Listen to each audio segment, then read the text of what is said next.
One thing that we really face in our communities is getting buy-in. There are so many more people that we can assist, and we are making strides in increasing our Native presenters to our communities.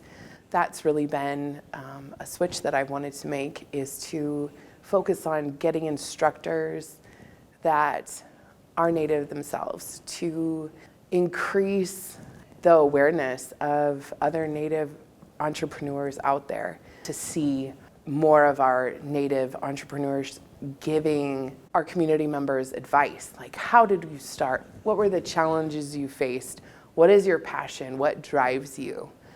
And just being able to see other people really shine and stand up and say, hey, I'm from this community and this is what I'm doing, you can do it too.